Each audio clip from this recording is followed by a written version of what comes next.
The 35th annual Fort Atkinson Rendezvous Day took place, and we were there on Friday, which is a school day where over 1,000 students from 26 schools were represented there.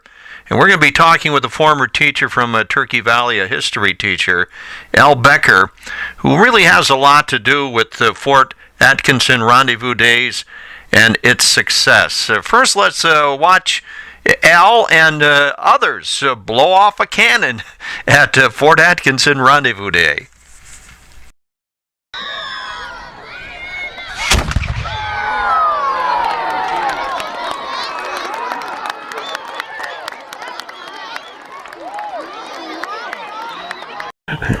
Talking with Al Becker, one of the people in charge here, Fort Atkinson Rendezvous. Tell us why it's important for this event to take place.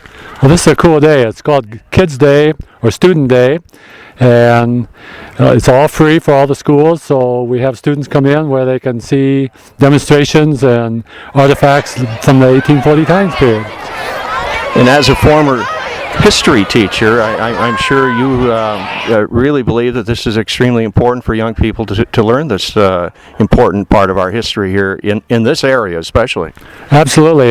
It's hands-on learning where they can see the artifacts and the display blankets and the uniforms that the way the people wore back in the 1840s. And actually we have about 26 schools that have come today, and there's over 1,000 students, maybe 1,100 students here today. Wow, that's extremely impressive. That many students, hard to reach that many in one day. But what is the significance of Fort Atkinson?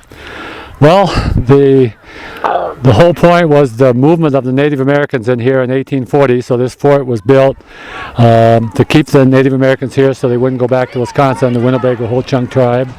And so the Winnebago-Ho-Chunk were part of our history as much as the military or the pioneers were that also moved into Iowa.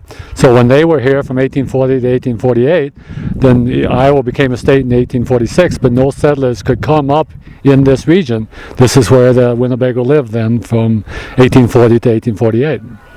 And beyond the history that we learn here today with the children and everything else, this is an important event for Fort Atkinson itself.